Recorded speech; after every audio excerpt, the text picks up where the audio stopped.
ਪੱਟ ਸ਼ਬਦ ਆਮ ਕਰਕੇ ਉਹਨਾਂ ਲੋਕਾਂ ਲਈ ਵਰਤਿਆ ਜਾਂਦਾ ਸੀ ਜਿਹੜੇ ਆਪਣੇ ਮਾਲਕ ਪ੍ਰਤੀ ਵਫਾਦਾਰੀ ਦਾ ਪ੍ਰਗਟਾਵਾ ਕਰਦੇ ਜਾਂ ਮਹਾਬਲੀ ਯੋਧਿਆਂ ਅਤੇ ਸੂਰਮਿਆਂ ਦੇ ਗੁਣ ਗਾਇਨ ਕਰਦੇ ਸਨ। ਪੱਟ ਸ਼ਬਦ ਦੇ ਅਰਥ ਵੱਖ-ਵੱਖ ਕੋਸ਼ਾਂ ਵਿੱਚ ਵੱਖ-ਵੱਖ ਦਿੱਤੇ ਗਏ ਹਨ, ਜਿਵੇਂ ਉਸਤਤ ਪੜ੍ਹਨ ਵਾਲੇ ਕਵੀ ਜਾਂ ਰਾਜ ਦਰਬਾਰ ਵਿੱਚ ਯੋਧਿਆਂ ਅਤੇ ਰਾਜਿਆਂ ਦਾ ਯਸ਼ ਕਹਿਣ ਵਾਲੇ ਆਦਿ। ਸ੍ਰੀ ਗੁਰੂ ਨਾਨਕ ਪਾਤਸ਼ਾਹ ਜੀ ਦੇ ਫੈਲੇ ਪ੍ਰਤਾਪ ਦੀ ਮਹਿਮਾ ਜਦੋਂ ਪੱਟਾਂ ਦੇ ਕੰਨੀ ਪਈ ਤਾਂ ਇਹ ਵੀ ਗੁਰੂ ਦਰਬਾਰ ਵਿੱਚ ਪੁੱਜੇ। ਗੁਰੂ ਪਾਤਸ਼ਾਹ ਜੀ ਦੇ ਦਰਸ਼ਨ ਕਰਕੇ ਇਹ ਧੰਨ ਧੰਨ ਕਰ ਉੱਠੇ, ਜਿਸ ਤੋਂ ਬਾਅਦ ਪੱਟ ਸਾਹਿਬਾਨਾਂ ਨੇ ਗੁਰੂ ਸਾਹਿਬਾਨਾਂ ਦੀ ਉਸਤਤੀ ਵਿੱਚ ਸ਼ਬਦ ਰਚਨਾ ਵੀ ਕੀਤੀ ਜੋ ਸ੍ਰੀ ਗੁਰੂ ਗ੍ਰੰਥ ਸਾਹਿਬ ਜੀ ਵਿੱਚ ਦਰਜ ਹਨ।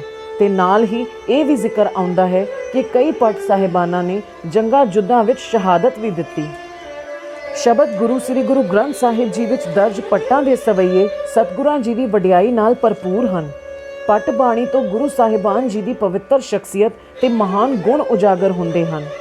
ਜਿਨ੍ਹਾਂ ਪੱਟ ਵਿਦਵਾਨਾਂ ਦੀ ਬਾਣੀ ਸ੍ਰੀ ਗੁਰੂ ਗ੍ਰੰਥ ਸਾਹਿਬ ਜੀ ਵਿੱਚ ਸੁਸ਼ੋਭਿਤ ਹੈ ਉਹ ਇਸ ਪ੍ਰਕਾਰ ਹਨ: ਪੱਟ ਕਲਸਹਾਰ ਜੀ, ਪੱਟ ਜਾਲਪ ਜੀ, ਪੱਟ ਕੀਰਤ ਜੀ, ਪੱਟ ਪੀਖਾ ਜੀ, ਪੱਟ ਸਲ ਜੀ, ਪੱਟ ਭਲ ਜੀ, ਪੱਟ ਨਲ ਜੀ, ਪੱਟ ਗਯੰਦ ਜੀ, ਪੱਟ ਮਥੁਰਾ ਜੀ, ਪੱਟ ਬਲ ਜੀ ਤੇ ਪੱਟ ਹਰਬੰਸ ਜੀ। ਜਦੋਂ ਪੰਜਵੇਂ ਗੁਰੂ ਪਿਤਾ ਜੀ ਸ੍ਰੀ ਗੁਰੂ ਅਰਜਨ ਦੇਵ ਪਾਤਸ਼ਾਹ ਜੀ ਨੇ ਸ੍ਰੀ ਆਦਿ ਗ੍ਰੰਥ ਸਾਹਿਬ ਜੀ ਦੀ ਸੰਪਾਦਨਾ ਵੇਲੇ ਭਾਈ ਗੁਰਦਾਸ ਜੀ ਪਾਸੋਂ ਬਾਣੀ ਲਿਖਵਾਈ ਤਾਂ ਗੁਰੂ ਪਿਤਾ ਜੀ ਨੇ ਸ੍ਰੀ ਗੁਰੂ ਗ੍ਰੰਥ ਸਾਹਿਬ ਜੀ ਵਿੱਚ 11 ਪੱਟ ਬਾਣੀਕਾਰਾਂ ਦੇ 123 ਸਵਈਏ ਵੀ ਦਰਜ ਕਰਵਾਏ, ਜੋ ਮੌਜੂਦਾ ਦਮਦਮੀ ਬੀੜ ਦੇ ਪਾਵਨ ਅੰਗ 1399 ਤੋਂ 1409 ਤੱਕ ਦਰਜ ਮਿਲਦੇ ਹਨ। ਪਹਿਲੇ ਪੱਟ ਪੱਟ ਕਲਸਹਾਰ ਜੀ। ਪੱਟ ਬਾਣੀਕਾਰਾਂ ਵਿੱਚ ਪੱਟ ਕਲਸਹਾਰ ਜੀ ਨੇ ਸਭ ਤੋਂ ਵੱਧ ਬਾਣੀ ਉਚਾਰਨ ਕੀਤੀ ਹੈ। ਆਪ ਜੀ ਦੇ ਪਿਤਾ ਜੀ ਦਾ ਨਾਂ ਪੱਟ ਚੋਖਾ ਜੀ ਸੀ, ਜੋ ਕਿ ਪੱਟ ਪੀਖਾ ਜੀ ਤੇ ਪੱਟ ਗਯੰਦ ਜੀ ਦੇ ਭਰਾ ਸਨ। ਪੱਟ ਕਲਸਹਾਰ ਜੀ ਨੇ ਪਹਿਲੇ 5 ਗੁਰੂ ਸਾਹਿਬਾਨਾਂ ਜੀ ਦੀ ਉਸਤਤੀ ਵਿੱਚ ਕੁੱਲ 54 ਸਵਈਏ ਉਚਾਰਨ ਕੀਤੇ ਹਨ।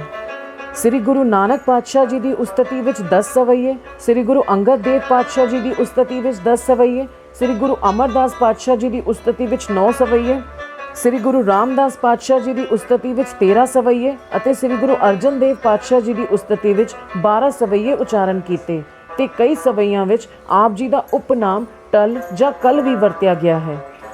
ਦੂਜੇ ਪੱਟ ਪੱਟ ਜਾਲਪ ਜੀ। ਪੱਟ ਜਾਲਪ ਜੀ ਨੂੰ ਪੱਟ ਜਲ ਵੀ ਕਿਹਾ ਜਾਂਦਾ ਹੈ। ਆਪ ਪੱਟ ਪੀਖਾ ਜੀ ਦੇ ਸਪੁੱਤਰ ਤੇ ਪੱਟ ਮਥੁਰਾ ਜੀ ਅਤੇ ਪੱਟ ਕੀਰਤ ਜੀ ਦੇ ਭਰਾ ਸਨ। ਪੱਟ ਜਾਲਪ ਜੀ ਨੇ ਸ੍ਰੀ ਗੁਰੂ ਅਮਰਦਾਸ ਪਾਤਸ਼ਾਹ ਜੀ ਦੀ ਦੇਵੀ ਸ਼ਖਸੀਅਤ ਪ੍ਰਥਾਏ 5 ਸਵਈਏ ਉਚਾਰਨ ਕੀਤੇ, ਜਿਨ੍ਹਾਂ ਨੂੰ ਸ੍ਰੀ ਗੁਰੂ ਗ੍ਰੰਥ ਸਾਹਿਬ ਜੀ ਵਿੱਚ ਦਰਜ ਕੀਤਾ ਗਿਆ। ਤੀਜੇ ਪੱਟ ਪੱਟ ਕੀਰਤ ਜੀ। ਪੱਟ ਕੀਰਤ ਜੀ ਪੱਟ ਪੀਖਾ ਜੀ ਦੇ ਛੋਟੇ ਸਪੁੱਤਰ ਸਨ। ਆਪ ਜੀ ਦੇ ਕੁੱਲ 8 ਸਵਈਏ ਸ੍ਰੀ ਗੁਰੂ ਗ੍ਰੰਥ ਸਾਹਿਬ ਜੀ ਵਿੱਚ ਦਰਜ ਹਨ, ਜੋ ਕਿ 4 ਸ੍ਰੀ ਗੁਰੂ ਅਮਰਦਾਸ ਪਾਤਸ਼ਾਹ ਜੀ ਤੇ 4 ਸ੍ਰੀ ਗੁਰੂ ਰਾਮਦਾਸ ਪਾਤਸ਼ਾਹ ਜੀ ਦੀ ਦੇਵੀ ਸ਼ਖਸੀਅਤ ਪ੍ਰਥਾਏ ਉਚਾਰਨ ਕੀਤੇ ਗਏ ਹਨ। ਪੱਟ ਕੀਰਤ ਜੀ ਨੇ ਜਿੱਥੇ ਆਪਣੀ ਬਾਣੀ ਰਾਹੀਂ ਗੁਰੂ ਉਸਤਤੀ ਕੀਤੀ, ਉੱਥੇ ਸ੍ਰੀ ਗੁਰੂ ਹਰਗੋਬਿੰਦ ਪਾਤਸ਼ਾਹ ਜੀ ਦੀ ਫੌਜ ਵਿੱਚ ਸ਼ਾਮਲ ਹੋ ਕੇ ਮੁਗਲਾਂ ਵਿਰੁੱਧ ਹੋਈ ਜੰਗ ਵਿੱਚ ਸ਼ਹਾਦਤ ਦਾ ਜਾਮ ਵੀ ਪੀਤਾ। ਚੌਥੇ ਪੱਟ ਪੱਟ ਪੀਖਾ ਜੀ। ਪੱਟ ਪੀਖਾ ਜੀ ਪੱਟ ਰਈਆ ਜੀ ਦੇ ਸਪੁੱਤਰ ਸਨ ਤੇ ਆਪ ਜੀ ਦਾ ਜਨਮ ਸੁਲਤਾਨਪੁਰ ਵਿੱਚ ਹੋਇਆ। ਆਪ ਜੀ ਨੇ ਸ੍ਰੀ ਗੁਰੂ ਅਮਰਦਾਸ ਪਾਤਸ਼ਾਹ ਜੀ ਦੀ ਦੇਵੀ ਸ਼ਖਸੀਅਤ ਪ੍ਰਥਾਏ 2 ਸਵਈਏ ਉਚਾਰਨ ਕੀਤੇ। ਆਪ ਜੀ ਦੇ ਸਪੁੱਤਰ ਪੱਟ ਕੀਰਤ ਜੀ, ਪੱਟ ਮਥੁਰਾ ਜੀ ਤੇ ਪੱਟ ਜਾਲਪ ਜੀ ਨੇ ਵੀ ਸ੍ਰੀ ਗੁਰੂ ਅਮਰਦਾਸ ਪਾਤਸ਼ਾਹ ਜੀ, ਸ੍ਰੀ ਗੁਰੂ ਰਾਮਦਾਸ ਪਾਤਸ਼ਾਹ ਜੀ ਅਤੇ ਸ੍ਰੀ ਗੁਰੂ ਅਰਜਨ ਦੇਵ ਪਾਤਸ਼ਾਹ ਜੀ ਦੀ ਉਸਤਤੀ ਵਿੱਚ ਸਵਈਆਂ ਦੀ ਰਚਨਾ ਕੀਤੀ ਹੈ। ਪੰਜਵੇਂ ਪੱਟ ਪੱਟ ਸਲ ਜੀ। ਪੱਟ ਸਲ ਜੀ ਪੱਟ ਸੇਖਾ ਜੀ ਦੇ ਸਪੁੱਤਰ ਅਤੇ ਪੱਟ ਪੀਖਾ ਜੀ ਤੇ ਪੱਟ ਕਲ ਜੀ ਦੇ ਭਰਾ ਸਨ।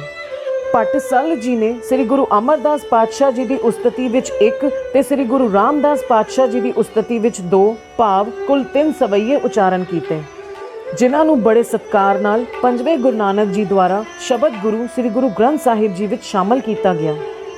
ਛੇਵੇਂ ਪੱਟ ਪੱਟ ਪਲ ਜੀ। ਪੱਟ ਪਲ ਜੀ ਪੱਟ ਸਲ ਜੀ ਦੇ ਭਰਾ ਅਤੇ ਪੱਟ ਪੀਖਾ ਜੀ ਦੇ ਭਤੀਜੇ ਸਨ। ਆਪ ਜੀ ਨੇ ਸ੍ਰੀ ਗੁਰੂ ਅਮਰਦਾਸ ਪਾਤਸ਼ਾਹ ਜੀ ਦੀ ਉਸਤਤੀ ਵਿੱਚ 1 ਸਵਈਆ ਉਚਾਰਨ ਕੀਤਾ।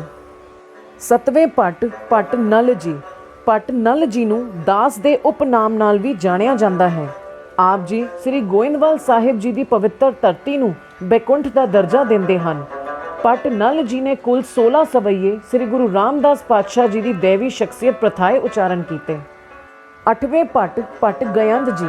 ਪੱਟ ਗਯੰਦ ਜੀ ਪੱਟ ਪੀਖਾ ਜੀ ਦੇ ਇੱਕ ਭਰਾ ਪੱਟ ਚੋਖਾ ਜੀ ਦੇ ਸਪੁੱਤਰ ਸਨ।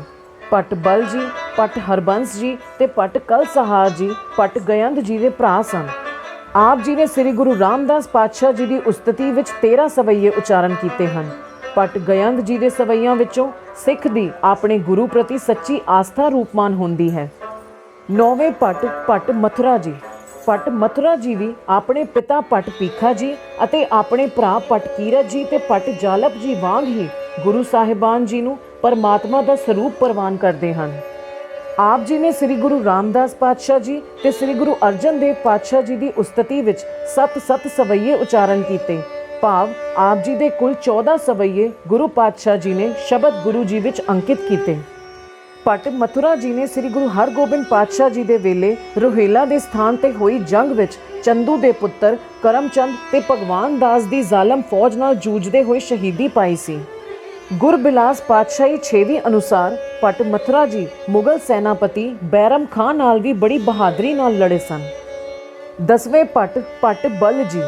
ਪਟ ਬਲ ਜੀ ਪਟ ਪੀਖਾ ਜੀ ਦੇ ਭਰਾ ਤੇ ਪਟ ਸੇਖਾ ਜੀ ਦੇ ਸਪੁੱਤਰ ਸਨ। ਆਪ ਜੀ ਨੇ ਸ੍ਰੀ ਗੁਰੂ ਰਾਮਦਾਸ ਪਾਤਸ਼ਾਹ ਜੀ ਦੀ ਦੇਵੀ ਸ਼ਖਸੀਅਤ ਪ੍ਰਥਾਏ 5 ਸਵਈਏ ਉਚਾਰਨ ਕੀਤੇ ਹਨ। 11ਵੇਂ ਪਟ ਪਟ ਹਰਬੰਸ ਜੀ। ਪਟ ਹਰਬੰਸ ਜੀ ਨੇ ਸ੍ਰੀ ਗੁਰੂ ਅਰਜਨ ਦੇਵ ਪਾਤਸ਼ਾਹ ਜੀ ਦੀ ਦੇਵੀ ਸ਼ਖਸੀਅਤ ਪ੍ਰਥਾਏ 2 ਸਵਈਏ ਉਚਾਰਨ ਕੀਤੇ ਹਨ।